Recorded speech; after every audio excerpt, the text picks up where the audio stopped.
Avec une seule phrase, une fillette de 10 ans a mis fin à une escroquerie de 250 millions de dollars. Dans un penthouse bien au-dessus de la ville, un cher milliardaire s'apprêtait à signer un accord d'1/4 de milliard de dollars. Ses conseillers s'activaient autour de lui, aveuglés par des promesses de gloire et de richesse. Le document devant lui ressemblait à une relique sacrée, scellée et rédigée en arabe ancien. Mais dans un coin de la pièce, presque invisible, se tenait Ava, une fillette de 10 ans, la fille de la femme de chambre, serrant contre elle le journal usé de son arrière-grand-père. Personne ne la remarquait, mais lorsque le stylo du cher s'immobilisa au-dessus du contrat, Eva vit ce que personne d'autre n'avait vu. Seul un véritable historien aurait pu remarquer une telle erreur. Et quand elle parla enfin dans un arabe impeccable, toute la pièce se figea. C'est un faux. Ses petites mains connaissaient la sensation des vieux livres, pas celle de l'argenterie polie. Ava, 10 ans, se tenait tranquillement dans un coin, un fantôme dans une pièce de géant. Sa mère lui avait dit d'être invisible, et elle faisait de son mieux. Le Penthouse semblait être un autre monde, un château de verre dans les nuages, flottant au-dessus de la ville. En bas, les rues étaient un enchevêtrement de taxis jaunes et de gens pressés. Ici, en haut, l'air était calme et sentait le vernis au citron et le cuir cher. La mère d'Ava, Elena, se déplaçait dans la pièce avec une discrétion bien rodée. Elle remplissait les verres d'eau provenant de bouteilles qui coûtaient tant plus que leur provision de la semaine. Son visage était un masque attentionné de service poli, mais Ava voyait l'inquiétude dans ses yeux. Les mains d'Elena, habituellement si fermes, tremblaient que légèrement lorsqu'elle posait un sous-verre sur la table en marbre. Ava serrait contre sa poitrine un livre en cuir usé. Ses pages étaient interromplies en mode de l'écriture élégante et fluide de son arrière-grand-père. C'était son seul réconfort dans cet endroit de verre froid et de regards encore plus froids. Ses propres vêtements étaient sans des simples, une robe bleue ordinaire, propre mais délavée par les nombreux lavages, et ses cheveux blonds étaient attachés avec un simple ruban. Elle savait qu'elle n'avait pas sa place ici, et les gens dans la pièce le lui faisaient en bien comprendre. C'était un des hommes en costume strict, qui coûtait un des plus cher qu'une voiture, avec des chaussures brillantes et des montres qui scintillaient sous l'éclairage encastré. Il parlait en à voix basse et sérieuse de chiffres avec tellement de zéros qu'Ava ne pouvait les compter. Leur hôte était le cheikh Tariq al-Jamil, un homme âgé avec une barbe grise bien taillée et des yeux qui semblaient cacher une profonde tristesse. Il était assis dans un grand fauteuil en cuir, regardant l'horizon de la ville, et n'avait pas souri une seule fois. Il était entouré de conseillers, mais semblait seul, un homme qui inspirait le respect, mais qui aujourd'hui semblait porter un lourd fardeau. Bientôt l'instigateur de la réunion entra. Monsieur Alistair Finch. Il était grand et beau, avec des cheveux argentés et un sourire qui semblait trop éclatant pour être vrai. Il portait une élégante mallette en cuir et se déplaçait comme s'il possédait l'air même de la pièce. Il salua le cher d'une voix profonde et assurée, mais lorsque son regard tomba sur Helena, puis sur Eva, son sourire se crispa, devenant brusque et désagréable. « Tariq, mon ami, commença Monsieur Finch d'une voix douce comme de la soie, j'espère que tout est au prêt. Il fit un geste vague en direction d'Helena, sans la regarder, et que les distractions sont réduites au minimum. Le dos d'Helena se raidit. Elle hocha à peine la tête et alla prendre le manteau de Monsieur Finch. Ava se serra plus profondément dans son coin, souhaitant que les ombres l'engloutissent entièrement. Le regard du cher se posa un instant sur Ava. Il n'y avait pas de gentillesse dans ses yeux, seulement une profonde fatigue. Il semblait trop fatigué pour corriger l'impolitesse de son invité. « Tout est prêt, Alistair », dit le cher d'une voix basse et grave. « Continuons. » Les hommes se rassemblèrent autour de la table massive en acajou. Helena continua son travail silencieux, servant le café. Ses mouvements étaient efficaces et discrets. Ava observait sa mère, et son cœur se serrait. Helena cumulait 2 emplois depuis la mort du père d'Ava. Ses mains étaient gercées, et son visage était souvent marqué par la fatigue. Elle faisait tout cela pour Eva, pour qu'elles aient un toit au-dessus de leur tête et de la nourriture sur la table. Elle endurait les regards condescendants et les tons méprisants d'hommes comme Monsieur Finch pour qu'Eva ait une chance d'avoir une vie meilleure. Un des hommes à table, un jeune associé de Monsieur Finch, ricana. Il se pencha vers son collègue et chuchota assez fort pour qu'Eva l'entende. « Tu peux croire ça, amener un enfant dans un endroit pareil ? Certaines personnes n'ont aucun sens des convenances. » Son ami hocha la tête en souriant. Elle n'avait probablement pas les moyens de payer une baby-sitter, c'est une honte, qui on laisse entrer de nos jours. Les mots étaient hâtés comme de petites pierres acérées. Les joues d'Ava brûlaient de honte. Elle voulait s'enfuir, se cacher dans les bras de sa mère, mais elle resta immobile. Elle se souvint des mots de son arrière-grand-père qu'elle avait lus dans son journal le matin même. « La dignité est une forteresse, ma petite étoile. Ne laisse pas les mots des petites gens en percer les murs. » Alors elle se redressa, le menton haut. Ses doigts touchèrent les lettres dorées délavées du livre. La réunion commença. Monsieur Finch ouvrit sa mallette avec panache. Il parle d'investissements, d'opportunités historiques, de profits qui résonneraient à travers les générations. Sa voix était envoûtante. Il peignait des tableaux avec des mots, des sables du désert se transformant en or, des terres anciennes offrant de nouveaux trésors. Les hommes à table se penchèrent, les yeux brillants de cupidité. Même le cher fatigué semblait se redresser, une lueur d'espoir dans les yeux. Puis vint la pièce maîtresse de la présentation. Monsieur Finch sortit un long étui cylindrique, le manipulant avec un soin extrême comme s'il contenait une relique sacrée. « Messieurs, dit-il en baissant la voix jusqu'à un murmure dramatique, la clé de notre avenir commun. » Il ouvrit l'étui et, à l'aide de gants blancs, déroula une longue feuille de parchemin jauni et ancien. Il était couvert d'une belle et complexe calligraphie arabe. En bas, il y avait un lourd sceau de cire, d'un rouge foncé sur le document vieilli. « L'acte de propriété original, annonça monsieur. L'acte de propriété, Finch délivré par les ancêtres de notre hôte respecté, le cher Tariq. Il confère la propriété incontestable de l'oasis d'Al-Aïn et de tous les droits miniers sous-jacents. Une ressource inexploitée d'une valeur, selon les estimations les plus prudentes, de 250 millions de dollars. » Un soupir collectif parcourut la pièce. Les hommes regardaient dans le document avec admiration. Le cher se pencha en avant, les yeux rivés sur le parchemin. C'était un morceau de l'histoire de sa famille, un lien avec le passé et une promesse pour l'avenir. Helena débarrassait les tasses de café vides de la table d'appoint près de l'endroit où se tenait Eva. En passant, l'un des investisseurs, un homme avec une grosse bague ostentatoire, fit un geste méprisant de la main. « Faites attention, femme. Ce document vaut plus que toute votre vie. » Helena tressaillit, comme si elle avait été frappée. Elle hocha rapidement la tête, le visage pâle, et se retira vers la cuisine. Eva la regarda partir, et une colère brûlante monta dans sa petite poitrine. Elle se retourna vers la table, vers les hommes arrogants, vers M. Finch souriant, puis elle regarda le document de l'autre côté de la pièce. Ce n'était qu'un vieux papier, mais quelque chose semblait clocher. Eva avait passé des centaines d'heures à étudier les livres et les journaux de son arrière-grand-père. Il était historien, linguiste, un homme qui aimait le passé, et il lui avait appris à voir les histoires que racontaient dans les objets. Il lui avait appris à connaître le papier et l'encre, l'écriture et les sceaux. Ses yeux se plissèrent. Le parchemin était trop parfait, trop uniforme dans sa couleur jaune. Le vieux parchemin, le vrai vélin, avait souvent des imperfections, des zones plus minces où la peau de l'animal avait été raclée. L'encre, même à cette distance, semblait trop noire, trop nette. Les anciennes encres ferro-galliques s'estompaient jusqu'à un brin doux et rongeaient trop souvent le papier au fil des siècles, laissant un léger halo. Cette encre reposait simplement à la surface.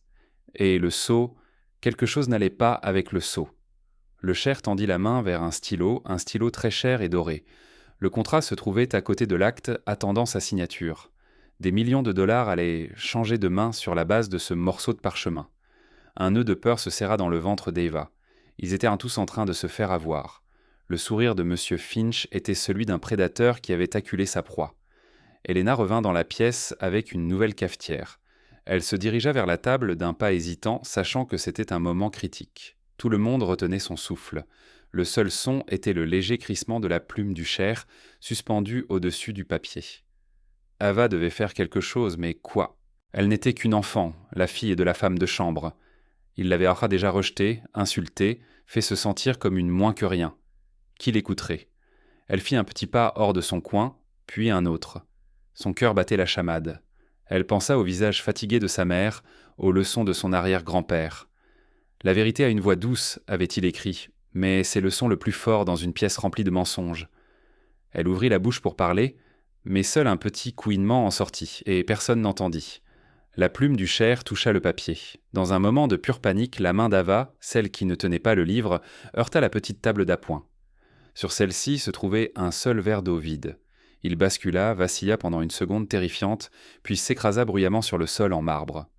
Le son brisa le silence tendu, comme un coup de feu. Toutes les têtes se tournèrent brusquement dans sa direction. La plume du cher se souleva du contrat. Le visage de M. Finch, qui avait été un masque de triomphe, se tordit en une grimace de fureur. « Qu'est-ce que tout cela signifie » exigea-t-il, sa voix claquant comme un fouet. Il regarda Helena. Contrôlez votre enfant. C'est une maison d'affaires, pas une aire de jeu. Helena se précipita en avant, le visage blanc de peur et d'humiliation. Je suis vraiment désolé, monsieur. Terriblement désolé. Eva va à la cuisine tout de suite. Les autres investisseurs marmonnaient, secouant la tête avec dégoût. Incroyable, quelle audace. Sortez-la d'ici. Ava regarda le visage paniqué de sa mère, le cercle d'hommes en colère et puissant. Elle vit le cher, son expression indéchiffrable, les mains toujours suspendues au-dessus du contrat. Elle vit M. Finch, ses yeux la transperçant de pure haine.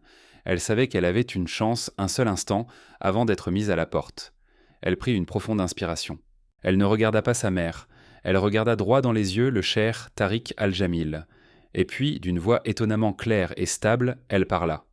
Elle ne parla pas en anglais, mais dans un arabe magnifique et formel que son grand-père lui avait enseigné, la langue des érudits et des poètes. Les mots restèrent en suspens dans le silence climatisé du penthouse. C'est un faux. Un silence profond s'installa dans la pièce. Les investisseurs la regardaient en bouche bée. Ils ne comprenaient pas les mots, mais ils comprenaient en le ton un ton de certitude absolue. La mâchoire de M. Finch tomba, et une lueur de pure panique traversa ses yeux avant qu'il ne puisse la dissimuler. Helena se figea, sa main à mi-chemin de l'épaule d'Ava. Elle regardait sa fille comme une étrangère, n'ayant pas la moindre idée qu'Eva pouvait parler arabe. Mais le cher Tariq Al-Jamil comprit. Sa tête, qui était penchée sur le contrat, se releva lentement.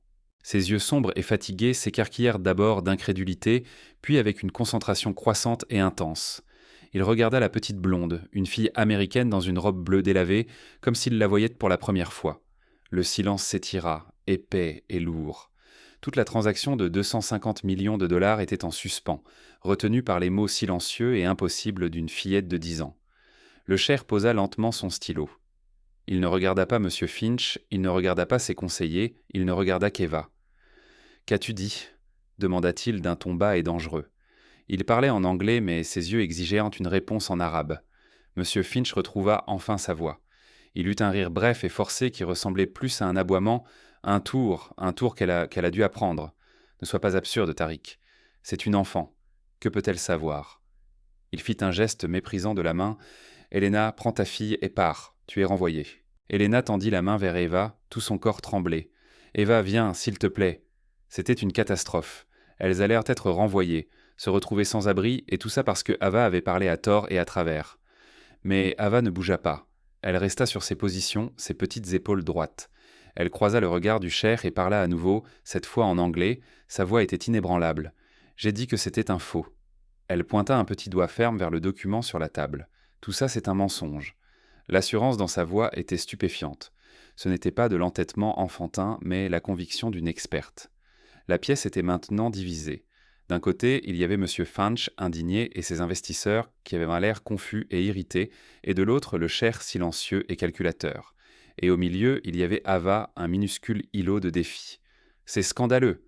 tonna M. Finch, le visage rouge. « Vous allez laisser une gamine insolente de bonne ruiner l'affaire du siècle sur la base d'un fantasme d'enfant ? Tariq signe le contrat, mettons fin à cette absurdité. » Le cher l'ignora. Ses yeux étaient toujours fixés sur Ava. Il vit le livre usé qu'elle serrait, il vit l'absence de peur dans ses yeux, il vit quelque chose qui le fit hésiter. Dans son monde de tromperie et de flatterie, une honnêteté brute et sans peur était une denrée rare et précieuse.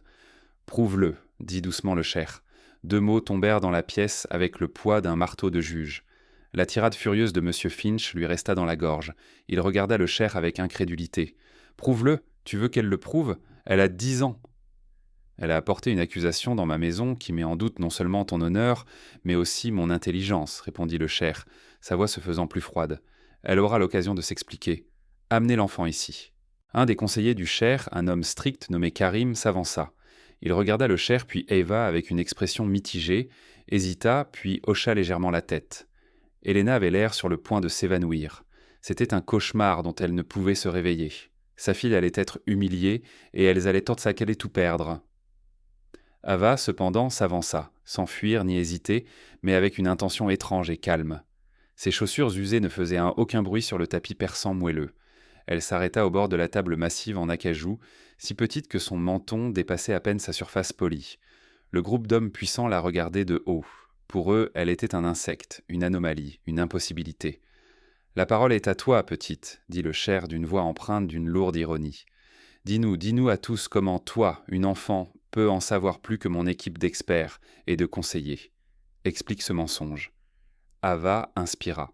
L'odeur de l'eau de Cologne, chère et du vieux papier emplit ses poumons. Elle posa le journal de son arrière-grand-père sur le bord de la table, puis regarda l'acte. Pas besoin d'être un adulte pour voir la vérité, commença-t-elle d'une voix petite mais claire. Il suffit de savoir où chercher. Elle désigna le parchemin. Le vrai parchemin de cette période, le XVe siècle, était fait de peau de veau. Il était raclé à la main, il aurait été inégal. Si vous le teniez à la lumière, dit-elle en regardant Karim, le conseiller, vous verriez des zones plus minces, peut-être même quelques petits trous dus au processus de raclage. C'est du papier fabriqué à la machine, il est trop parfait. Il a probablement été vieilli avec du thé ou des produits à chimiques pour lui donner un aspect ancien. Monsieur Finch laissa échapper un autre rire méprisant. C'est ridicule. Elle a lu trop de contes de fées. Eva l'ignora, sa concentration était absolue. Elle désigna la belle écriture fluide. Et l'encre, poursuivit-elle, l'encre n'est pas la bonne. Pendant des siècles, ils ont utilisé des encres ferro-galliques. Quand elles vieillissent, elles ne font pas que pâlir, l'acide de l'encre ronge le papier. Cela crée un effet de brunissement, une brûlure autour des lettres. C'est de l'encre moderne faite avec du carbone. Elle repose simplement à la surface du papier. Il n'y a pas de corrosion. Elle est plate. Un murmure parcourut la pièce. Les investisseurs ne regardaient plus Ava avec irritation. Une graine de doute avait été semée. Karim, le conseiller, se pencha plus près du document, le front plissé par la concentration. « Des théories impressionnantes, là, petite fille », dit M. Finch d'une voix pleine de sarcasme. « Tu as appris ça en cours d'art plastique ?» Ava tourna enfin ses yeux bleu clair vers lui. « J'ai appris ça de mon arrière-grand-père, dit-elle simplement. Il s'appelait le sergent Michael Peterson. Il a combattu pendant la guerre, mais pas seulement avec des armes. Il faisait partie d'une unité spéciale qui sauvait des œuvres d'art et de vieux documents. C'était un héros et il en savait plus sur l'histoire que n'importe qui. » Elle tapota le journal. « Il a tout noté et il m'a tout appris. » La posture du Cher changea. Il se pencha en avant, les coudes sur la table. Son scepticisme commençait à fondre, remplacé par une curiosité intense et brûlante. « Mais ce n'est pas la plus grosse erreur, dit Ava, sa voix baissant légèrement, les attirant tous. Elle désigna le magnifique sceau de cire pourpre au bas du document. La plus grosse erreur est juste là. Tous les regards se tournèrent vers le sceau. Il était richement décoré, portait les armoiries de la famille Al-Jamil et une ligne d'écriture koufique, une ancienne forme angulaire de l'arabe. « Qu'est-ce qui ne va pas avec le sceau ?» demanda Karim, la voix aiguisée par l'intérêt. « L'écriture, dit Ava, elle est belle, mais elle est fausse. Le calligraphe a utilisé un point pour la lettre ba. Au XVe siècle, dans cette région, l'écriture koufique utilisée pour un tel sceau n'aurait pas utilisé de point. Ils utilisaient une petite forme inversée en V au-dessus du symbole. Le point n'a été normalisé dans cette forme de calligraphie qu'à la fin du XVIe siècle, près de 100 ans après la date supposée de la signature. Elle fit une pause, laissant le poids de ces mots s'installer dans la pièce. « Celui qui a fait ça était doué, conclut-elle d'une voix douce mais dévastatrice. Mais il a fait une erreur. Il s'est trompé sur la date du point. » Silence. Un silence profond, envahissant et terrible emplit le penthouse. Le visage de M. Finch passa du rouge au blanc maladif. Il regarda le document, puis Ava, sa bouche s'ouvrant et se fermant sans un son. Les investisseurs se regardèrent, leur cupidité se transformant en panique. Le Cher se renversa dans son fauteuil. Il fixe l'acte sur sa table, qu'il était à quelques instants de valider, la base d'une transaction d'1/4 milliard de dollars.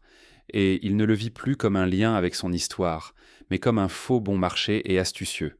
Il avait été si aveuglé par l'espoir, si désireux de retrouver un morceau de son héritage, qu'il avait failli être trompé par un escroc, et il avait été sauvé par un enfant. Il tourna enfin son regard vers M. Finch. La fatigue avait disparu de ses yeux, remplacée par un feu froid et dur. C'était le regard d'un roi qui venait de découvrir un traître dans sa cour. « Gamot !» Karim, dit le Cher d'une voix dangereusement calme, « Apporte-moi mes lunettes et une loupe. » Puis, il regarda les 2 grands gardes silencieux qui se tenaient près de la porte. « Et assurez-vous que M. Finch et ses associés ne quittent pas la pièce.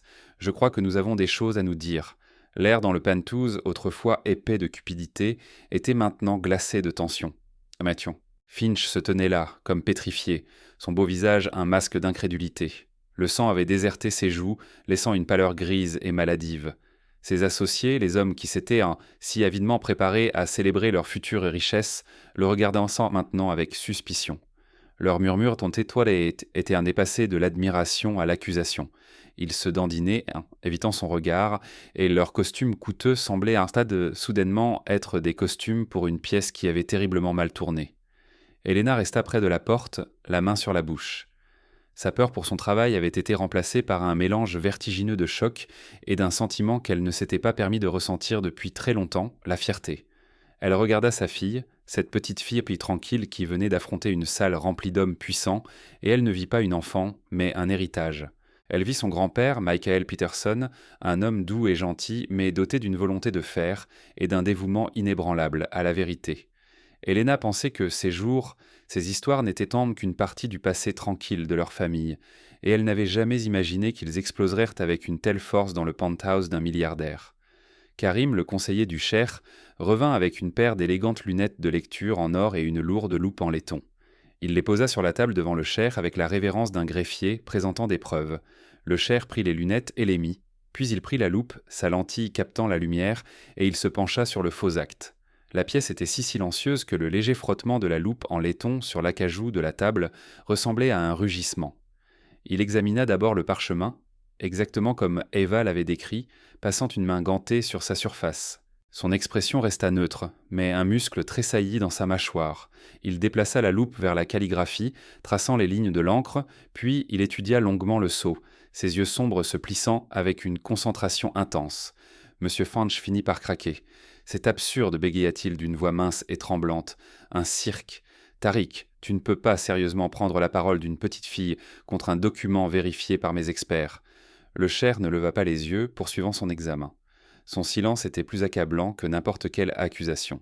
« Mes experts en spondex sont les meilleurs du monde, insista Finch, sa voix montant de désespoir. Ils ont authentifié des artefacts pour des musées, pour des maisons de vente aux enchères. C'est une insulte pour eux, une insulte pour moi. Un de ses associés, un homme corpulent nommé George, s'écarta de lui. « Tes experts, Alistair, dit George d'une voix basse et froide, c'est toi qui as trouvé le document. C'est toi qui nous l'as apporté. C'est toi qui t'es porté garant de son authenticité. » L'accusation implicite resta en suspens dans l'air. Les autres investisseurs se déplacèrent, créant un espace visible autour de Finch, l'isolant. Le cheikh se redressa enfin. Il enleva ses lunettes de lecture et les posa soigneusement sur la table. Il regarda Karim. « Mets-moi en contact avec le professeur Al-Fahim, ordonna-t-il, le directeur du département des antiquités à l'université. Dis-lui que j'ai besoin de son aide immédiate. Utilise une liaison vidéo sécurisée. » Karim hocha la tête et quitta la pièce rapidement et silencieusement. Le cheikh reporta alors toute son attention sur Eva. La dureté de ses yeux s'adoucit en la regardant, là, petite mais inflexible, serrant le journal de son arrière-grand-père comme un bouclier. « Tu as dit qu'il était sergent ?» dit le cheikh d'une voix maintenant calme, presque conversationnelle. « Sergent Michael Peterson, parle-moi de lui. » Le visage d'Eva s'illumina. Parler de son arrière-grand-père était ce qu'elle préférait au monde. « Il était incroyable, dit-elle. Il a grandi dans une petite ville, mais il aimait les livres plus que tout. Quand la guerre a éclaté, il s'est porté volontaire. Mais ils ont découvert à quel point il connaissait l'art, l'histoire et les langues.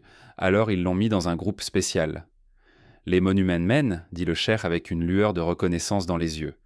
Eva hocha la tête avec enthousiasme. « C'est comme ça qu'on les appelait. Il a voyagé dans toute l'Europe trouvant des peintures et des statues que les méchants avaient volées, et il les a sauvées. Il disait qu'il était un soldat de l'histoire, que sauver un morceau du passé, c'était comme sauver un morceau de l'avenir. » Ces mots, simples et sincères, résonnèrent dans la pièce silencieuse. Les investisseurs, qui s'étaient reconcentrés sur leurs pertes potentielles, regardaient en maintenant la jeune fille avec une nouvelle curiosité. Helena sentit les larmes lui monter aux yeux et les essuya rapidement. « Après la guerre, poursuivit Eva, il est devenu professeur, mais il n'a jamais cessé d'apprendre. Il a voyagé partout et a appris à lire de nombreuses langues anciennes. Il disait qu'on ne pouvait pas faire confiance aux traductions, qu'il fallait lire les mots comme la personne qui les avait écrits. Il m'a appris. » Elle tapota le journal. « Tout est là.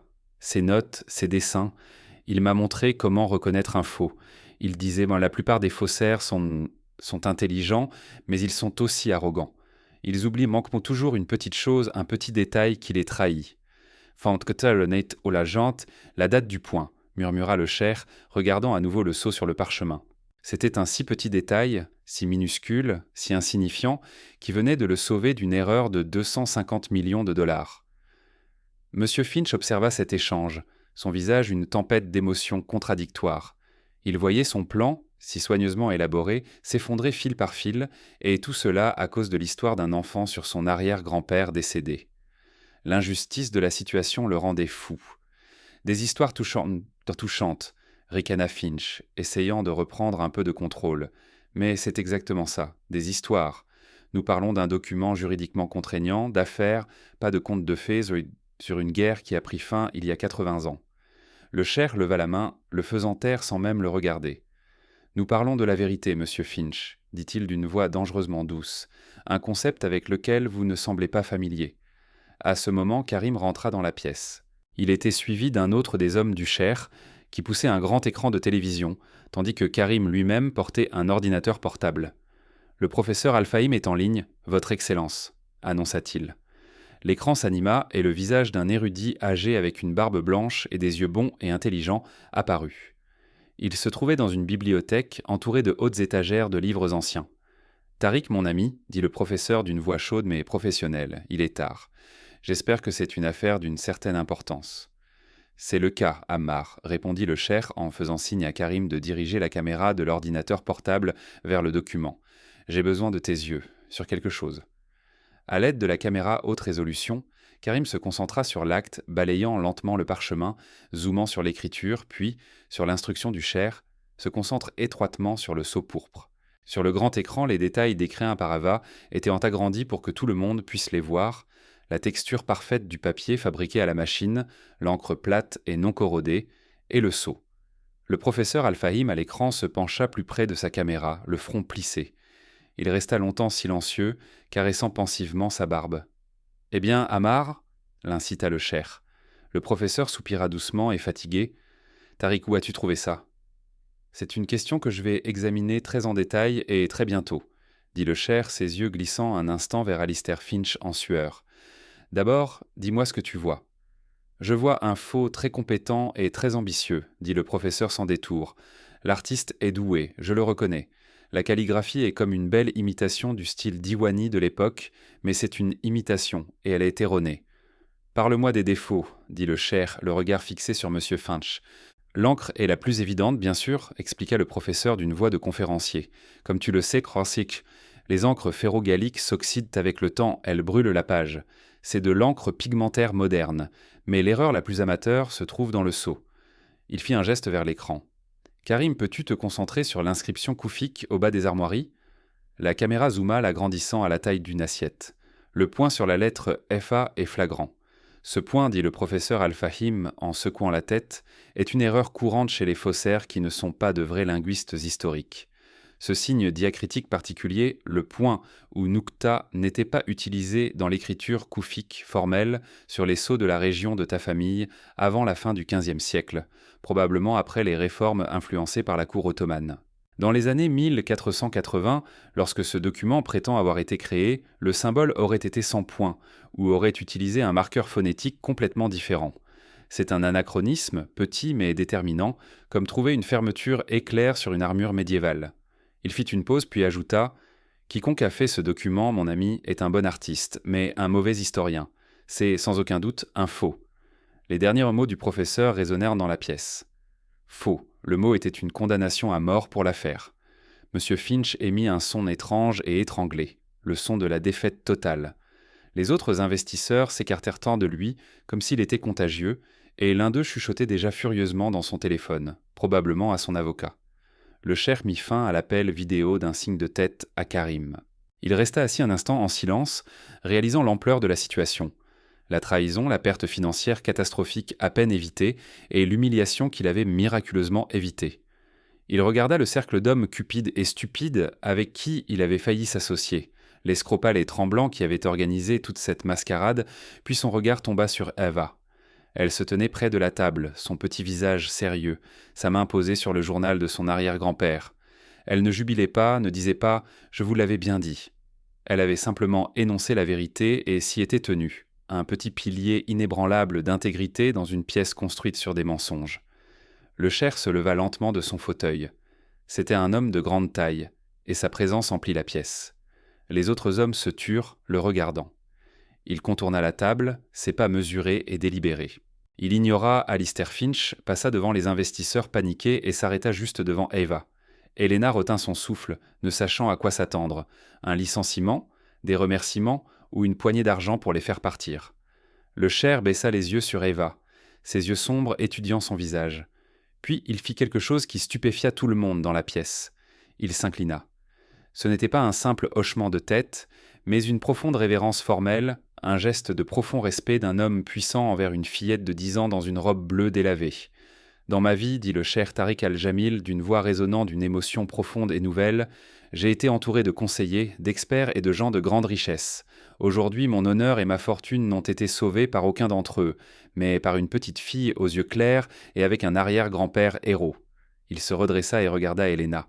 Le masque poli de l'employeur avait disparu, il la regarda avec une gratitude et un respect sincère.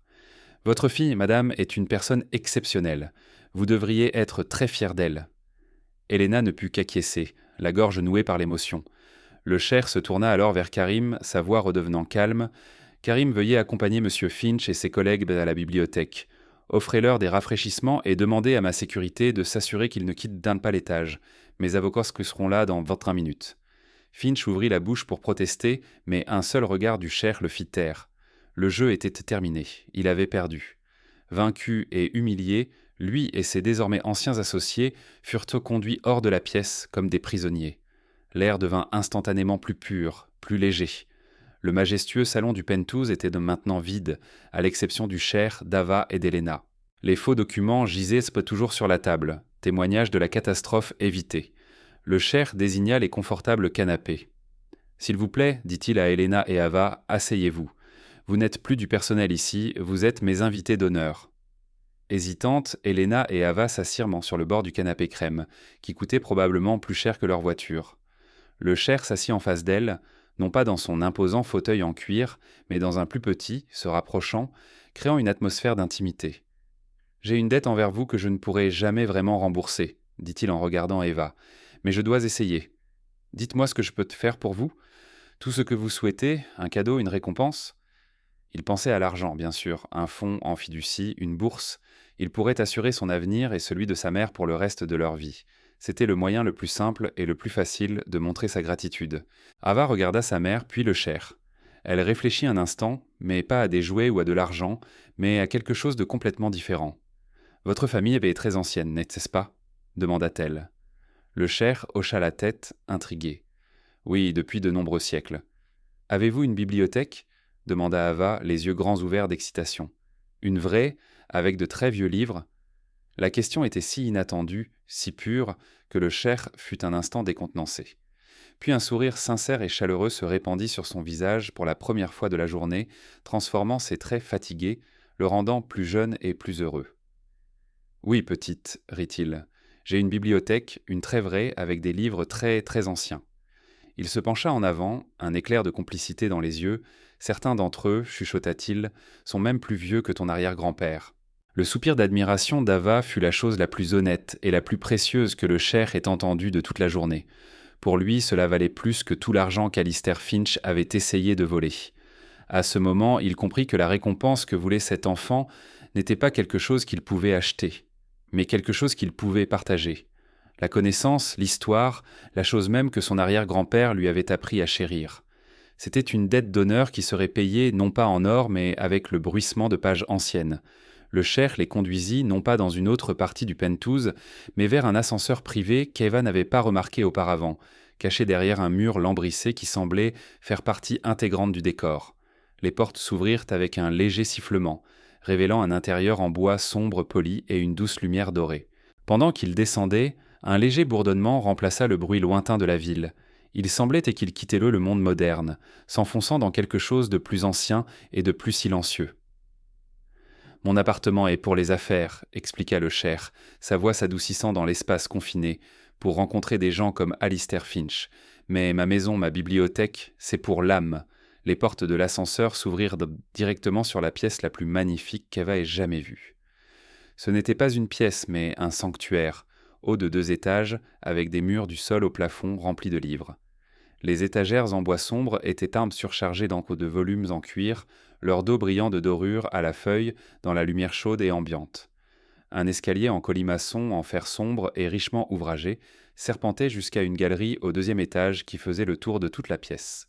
Au centre de l'espace, sur un grand tapis persan finement tissé, se trouvaient plusieurs fauteuils en cuir profond et des tables basses, invitant à une contemplation silencieuse. L'air sentait le vieux papier, le cuir et la cire d'abeille, une odeur qu'Eva associait au bureau de son arrière-grand-père, une odeur qui sentait la maison. Eva se figea sur le seuil, ses yeux bleus grands ouverts d'émerveillement, ce qui éclipsa tout ce qu'elle avait vu ce jour-là. Le château de verre du Pentouse était impressionnant, mais c'était magique, un trésor bien plus précieux que celui que M. Finch avait essayé de vendre. Helena aussi était sans voix. Elle avait passé sa vie à nettoyer les espaces stériles et impersonnels des riches, et elle n'avait jamais été invitée au cœur d'un tel endroit, dans une pièce qui ne parlait pas d'argent, mais de passion et d'histoire. Le Cher observait Ava, un sourire aux lèvres. Sa réaction était la plus pure forme de louange que la pièce ait jamais reçue. « Allez-y, dit-il doucement, elle ne mord pas. » Ava fit un pas hésitant en avant, ses doigts effleurant le dos du livre le plus proche. Elle pencha la tête pour lire le titre, ses lèvres bougeant silencieusement. Elle était en présence de la grandeur, de milliers d'histoires et d'expériences de vie, et elle traitait cela avec le respect d'un vrai croyant. « C'est plus grand que tout ce que j'avais imaginé, » chuchota-t-elle, la voix pleine d'admiration. « Mon père a commencé la collection, dit le Cher en entrant lentement dans la pièce, et son père avant lui. J'y ai ajouté au fil des ans. C'est ma seule vraie faiblesse. » Il désigna une grande vitrine en verre au centre de la pièce. Certains des plus anciens objets sont ici. Ava et Helena le suivirent. À l'intérieur de la vitrine, sur du velours sombre, reposaient bon soin des artefacts anciens. Une tablette d'argile couverte d'écritures cunéiformes, un fragment d'un rouleau égyptien du Livre des Morts et plusieurs manuscrits magnifiquement enluminés de l'âge d'or islamique. Ava regarda un Coran du Xe siècle.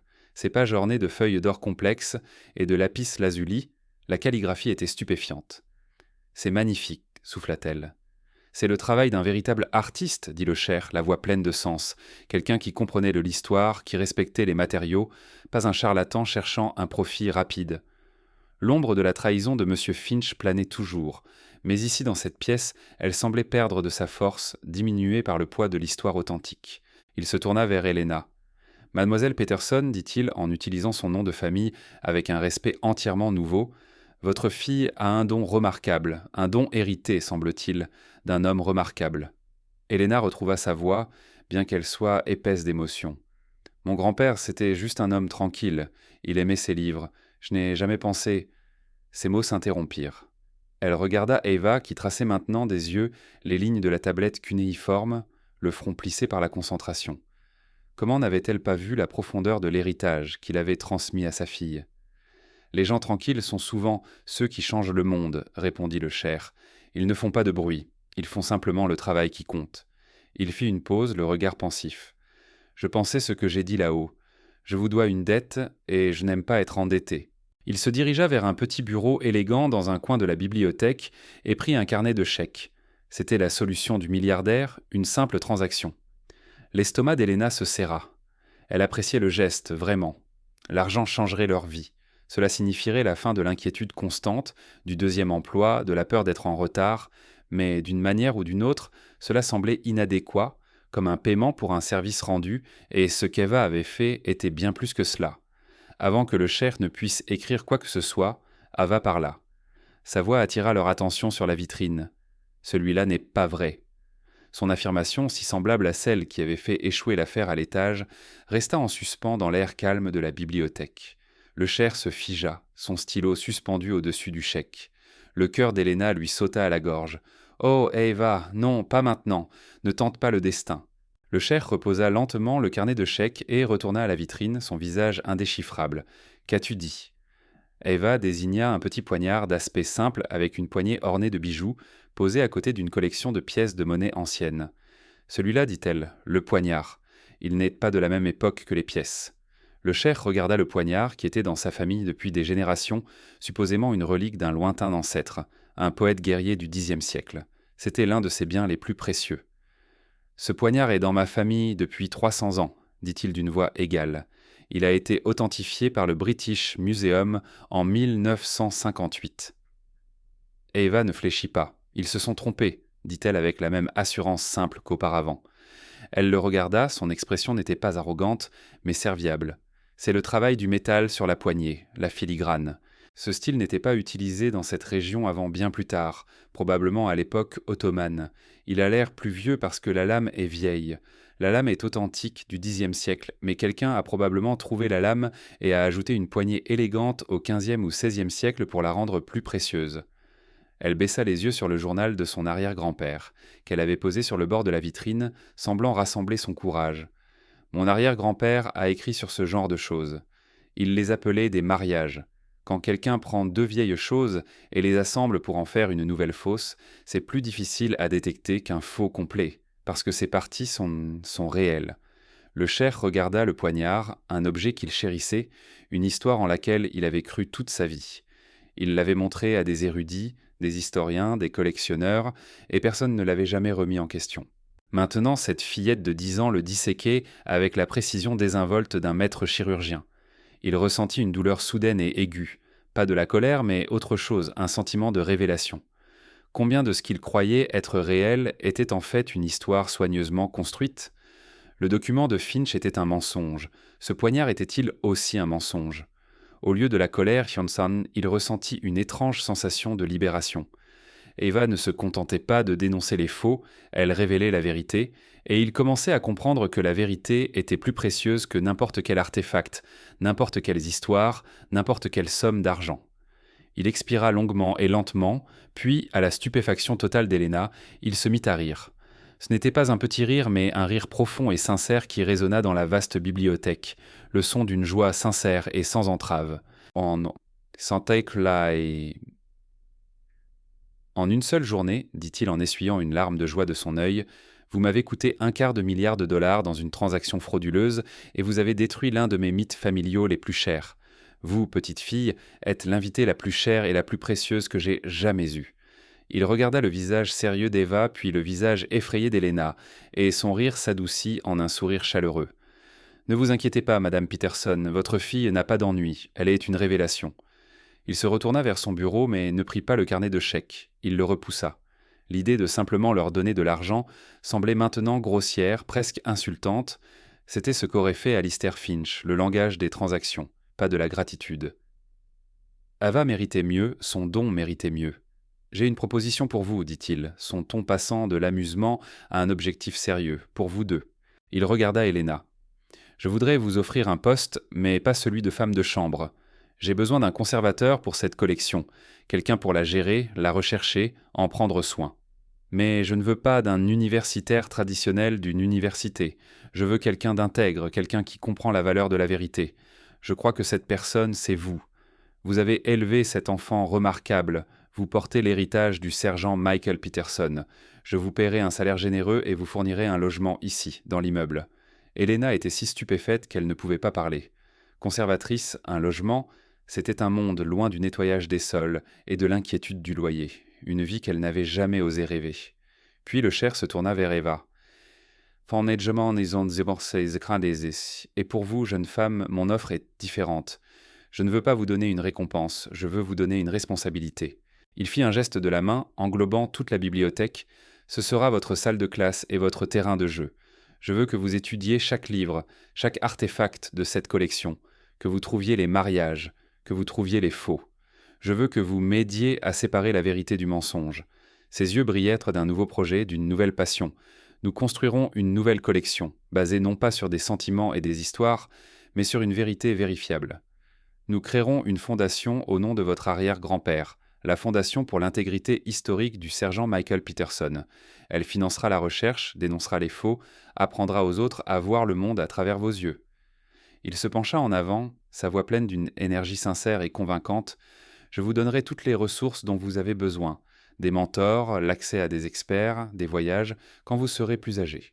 En échange, vous serez mon arme secrète, mon détecteur de vérité personnelle. Qu'en dites-vous » Ava était sans voix. Être lâchée dans cette bibliothèque, avoir pour mission de résoudre ces mystères, était la plus grande aventure qu'elle pouvait imaginer. Ce n'était pas un cadeau d'argent qui serait dépensé et épuisé, c'était un cadeau de but. Elle regarda sa mère. Le visage d'Helena était une toile d'incrédulité et de joie naissante. Les rides d'inquiétude qui semblaient gravées à jamais autour de ses yeux avaient en disparu, remplacés par l'éclat de larmes de bonheur non contenues. Elle hocha la tête à Ava, une permission silencieuse, une compréhension partagée que leur vie venait de changer de manière irréversible. Ava se retourna vers le cher. Elle ne sauta pas de joie, ni ne cria, elle se redressa simplement un peu plus, une expression solennelle sur son jeune visage. Elle tendit la main, non pas comme une enfant, mais comme une partenaire égale, concluant un accord. « D'accord, dit-elle, la voix claire et ferme, c'est un accord, mais j'ai une condition. » Le cher, intéressé et intrigué, prit sa petite main dans la sienne. « Dites-la. »« Je veux commencer, dit Ava, ses yeux brillant en direction de la vitrine, avec ce poignard. Le sourire du cher était large et sincère. Au cœur de sa bibliothèque silencieuse, entourée des fantômes de l'histoire, il avait perdu $250 millions et un mythe familial chéri, mais il avait trouvé quelque chose d'infiniment plus précieux. Il avait trouvé la vérité, et elle était venue sous la forme d'une fillette de 10 ans, aux cheveux blonds, dans une robe bleue délavée et avec un arrière-grand-père héros. La vraie d'histoire, il le savait, ne faisait que commencer. Les jours qui suivirent furent un tourbillon de changements pour Eva et Helena. Elles quittèrent leur petit appartement exigu avec sa plomberie bruyante et sa vue sur un mur de briques pour une résidence spacieuse et lumineuse à un étage inférieur de l'immeuble du Cher. Elle avait des meubles confortables, une cuisine moderne et, plus important pour Eva, un mur entier d'étagères vides qui attendaient d'être remplis. Pour la première fois depuis des années, Helena n'avait pas à se précipiter à un deuxième emploi de nettoyage de bureau tard le soir. Elle pouvait préparer le dîner pour Eva, l'aider avec ses devoirs et s'asseoir avec elle le soir, juste pour parler. L'anxiété constante et lancinante, qui avait été sa compagne si longtemps, commença à s'estomper, remplacée par un sentiment calme de paix et de sécurité. Helena commença son nouveau rôle de conservatrice avec une diligence et une passion qui la surprirent à même. Le Cher lui fournit des ressources, la mettant en contact avec des experts de musées et d'universités. Elle commença par le poignard, organisant son envoi à un spécialiste de la métallurgie historique. Le rapport revint quelques semaines plus tard, confirmant le diagnostic étonnant d'Ava. Une lame authentique du Xe siècle en acier de Damas, habilement mariée à une poignée du XVe siècle de style ottoman. Un objet magnifique et précieux en soi, mais un mariage. Exactement comme Ava l'avait dit. C'était la première découverte officielle pour la collection, la première vérité reconquise sur le mensonge. Helena découvrit que les compétences qu'elle avait acquises en tant que femme de chambre, l'attention aux détails, l'organisation méticuleuse, une nature calme et observatrice, convenaient parfaitement au monde de la conservation. Elle catalogua chaque livre, chaque artefact, son écriture soignée et précise dans de nouveaux journaux. Elle n'était plus invisible, elle était la gardienne de l'histoire, une partenaire dans la nouvelle et vitale mission du Cher. Pendant ce temps, la vie d'Eva se transforma en une grande aventure. Après une journée d'école normale, elle descendait par l'ascenseur privé jusqu'à la bibliothèque qu'elle appelait maintenant le sanctuaire de la vérité. Le Cher lui avait trouvé des tuteurs, une gentille dame âgée qui lui apprenait le latin et le grec ancien, et un jeune doctorant enthousiaste qui lui montrait comment utiliser la technologie de datation au carbone et la fluorescence des rayons X pour analyser les artefacts. Mais son plus grand professeur restait le Cher lui-même. Il la rejoignait dans la bibliothèque en fin d'après-midi, et ensemble, ils se penchaient sur des cartes anciennes et des manuscrits poussiéreux.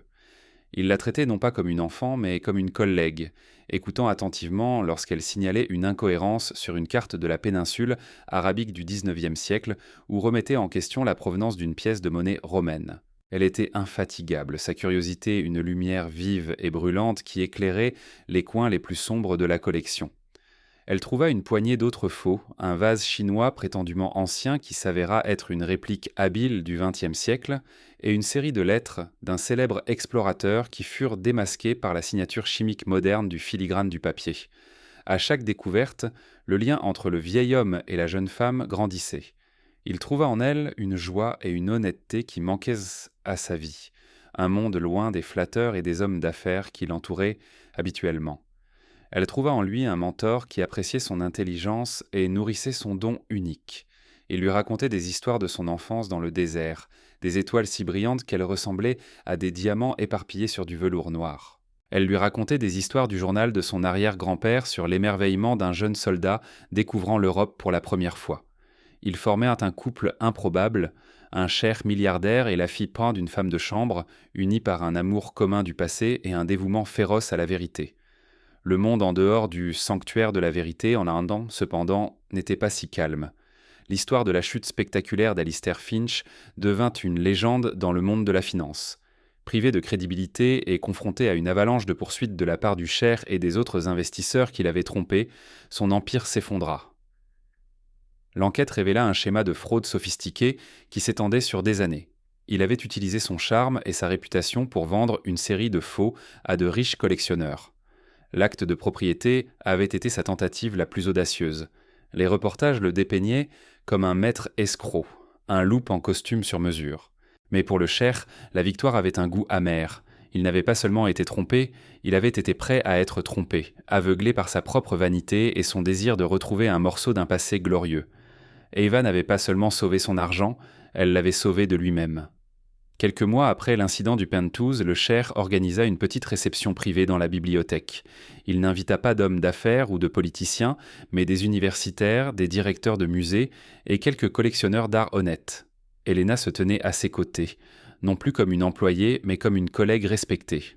Ava était là aussi, dans une nouvelle robe bleue, semblant plus à l'aise dans la majestueuse bibliothèque qu'elle ne l'avait jamais été dans le Penthouse stérile. Le Cher se leva devant les invités et annonça officiellement la création de la Fondation pour l'intégrité historique du sergent Michael Peterson.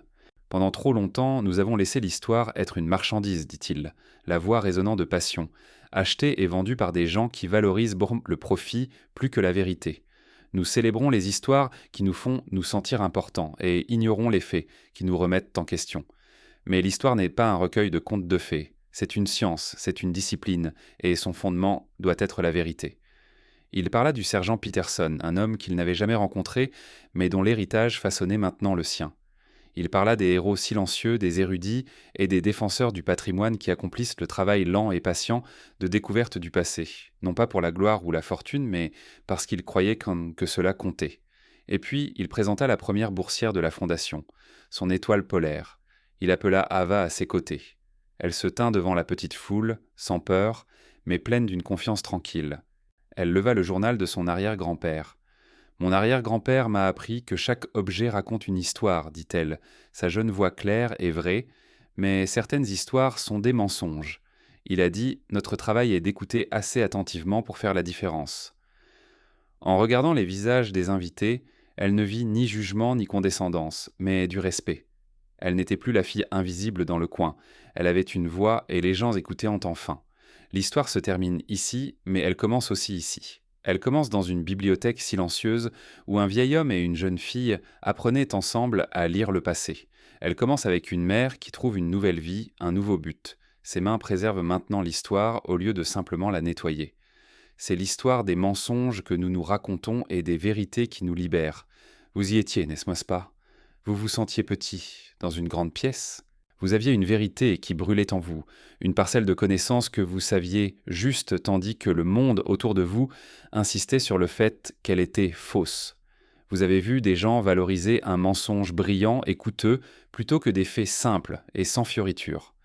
Vous avez ressenti la frustration de ne pas être entendu, d'être jugé, non pas pour qui vous êtes, mais pour ce que vous semblez être. L'histoire d'Ava est un rappel que la voix la plus puissante n'a pas besoin d'être la plus forte, elle doit simplement être la plus vraie. Il s'agit d'avoir le courage de dire cette vérité, même quand votre voix tremble, même quand vous faites face à des géants. C'est une histoire qui prouve que l'intégrité n'est pas une question d'âge, de richesse ou de statut, c'est un choix. La dignité est une forteresse, et ces murs ne peuvent jamais être percés par les chuchotements des petites gens ou la grande tromperie d'une escroquerie d'1/4 de milliard de dollars. Vous n'aviez pas tort de croire en ce que vous saviez. La vérité a toujours été là. Il vous suffisait d'attendre que le monde devienne assez silencieux pour l'entendre. Et c'est là que nous allons terminer l'histoire pour l'instant. Quand je partage une de ces histoires, j'espère qu'elle vous donne une chance de sortir du quotidien et de vous laisser un peu porter. J'aimerais savoir ce que vous faisiez en écoutant. Peut-être que vous vous détendiez après le travail, que vous conduisiez tard le soir ou que vous vous calmiez simplement. Laissez des messages dans les commentaires, je les lis vraiment tous. Et si vous voulez vous assurer que nous nous croiserons à nouveau, un like et un abonnement font une énorme différence. Merci d'avoir passé ce temps avec moi.